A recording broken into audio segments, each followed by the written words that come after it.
Hey everybody, Hoosier Jedi here with another review for you. This is the promised review for my last Viewer's Choice contest. Our winner of that was Darth Bane, and they requested that I review the first episode of Breaking Bad. Now, I've actually never watched Breaking Bad before this, partially just because I've been out of the country for the last 3 years, and it's just one of those things that I just never got around to watching. But anyway, the show, of course, over its 5 year run, received a lot of praise, and just judging by the first episode, it's pretty easy to see why. It presents its main character, Walter White, really, really well, and sets up to be a very interesting story of, well, we all kind of know what happens, that of an ordinary man's descent into evil is basically what the story of Breaking Bad is about.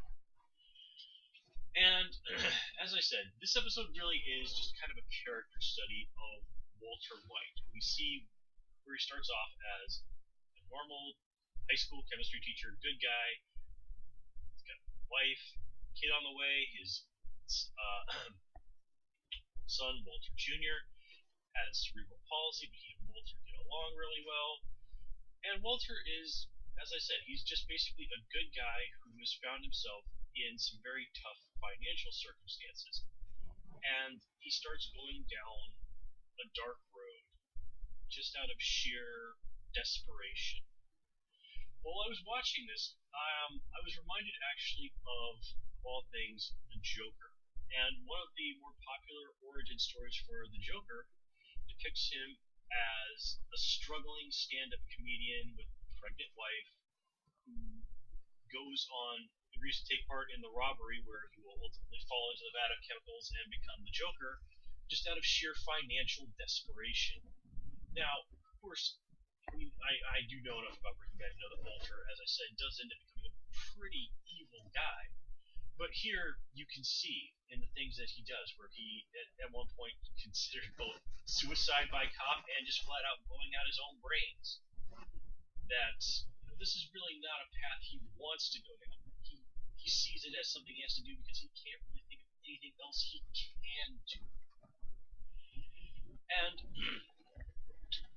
it is really a classic example of the road to hell is paved with good intentions. Walter doesn't want to do something that he knows is morally wrong, but with his situation, kid on the way, his son having some serious disabilities, and the fact that just buying something on one of his credit cards that costs even less than $20 can be an enormous financial blow to his family. That's a really, really precarious situation to be in. And then there's just the whole situation that comes from being in a place and in a situation in life where it doesn't really seem like very many people respect him. His students don't seem to really respect him. His brother-in-law is kind of a dick towards him, but not in a hostile way.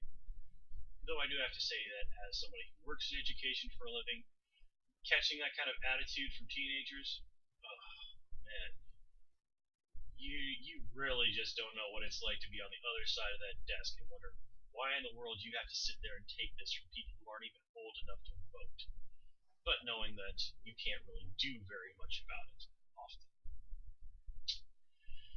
But in any case, so we see just it's sheer desperation that drives Walter down this path, and this ultimately is what leads him to hook up with his former student turned drug dealer, Jesse.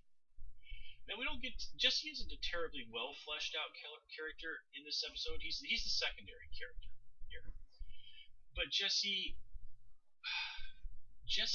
I have known so many guys exactly like Jesse, and you can see this so perfectly illustrated when he goes over to the one drug dealer's house and is watching the guy, train his dog and starts going on about, oh yeah, I used to have a dog like that when I was younger. It was big, but it was bigger and meaner and all this stuff. Like, guys like Jesse, that's one of their things is they have serious esteem issues.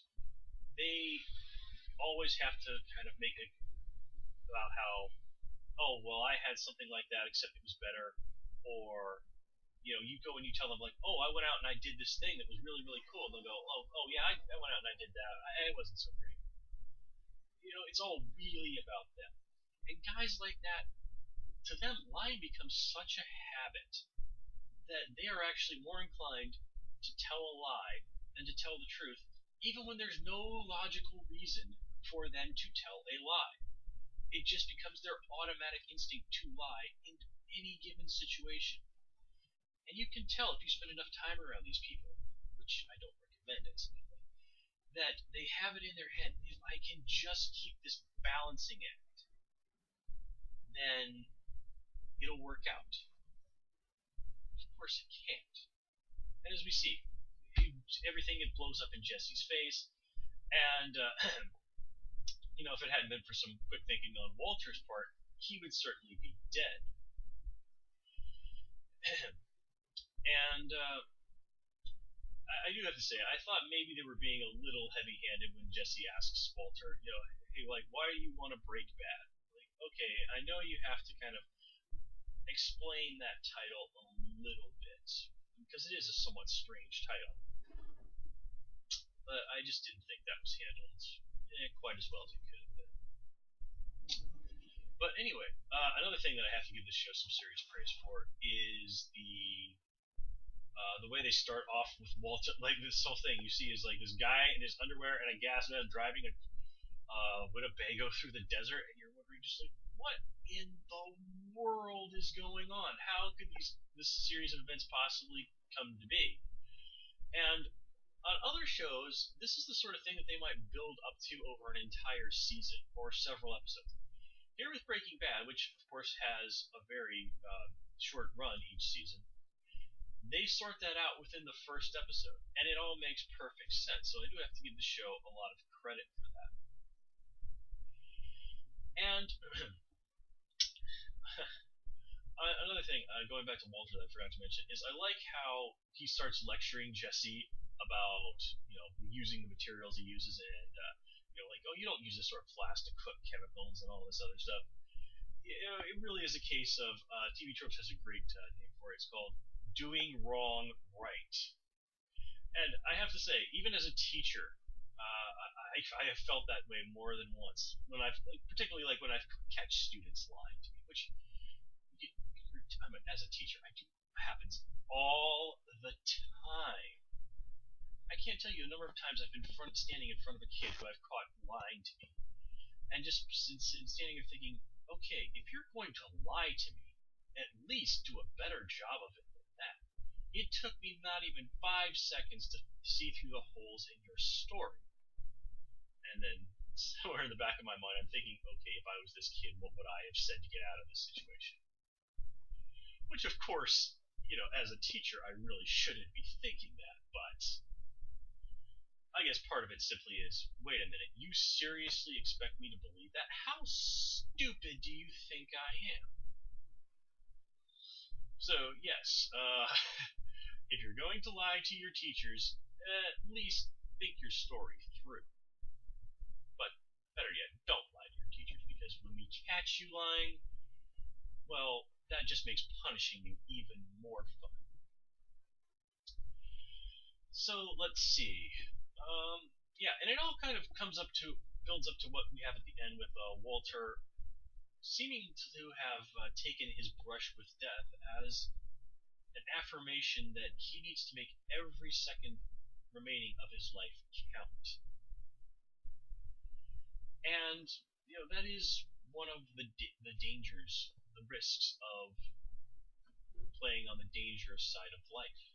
There is that thrill. But Hunter S. Thompson once said, and of course if you know who Hunter S. Thompson is, you know that this is a man who has more than a little experience with drugs and craziness. He said that only people who truly know where the edge is are the ones who've already fallen off. And we know that it really is Walter White's ultimate destiny to become one of those people. But his story, his descent into that fall, that's what's interesting. So, just going by this episode alone, it's pretty easy to see why it is that Breaking Bad has garnered all the accolades that it has. I mean, Bryan Cranston, before this, he was basically known as, if I remember correctly, the dad on Malcolm in the Middle. I was kind of looking some stuff over on about this episode before I did this review, just sort of fresh my memory on a few details, and I was like, wait, that was the dad from Malcolm in the Middle? Holy crap! I'd completely forgotten that. So, yeah, man, I mean, talk about a real range of acting, huh? But anyway, guys, as I said, Breaking Bad is a show that really, really starts off strong, and I definitely want to take the time to sit down and watch some more of the show when I get a chance. So yeah, it's definitely, definitely worth your time. Anyway, guys, that's all I have for you this time around.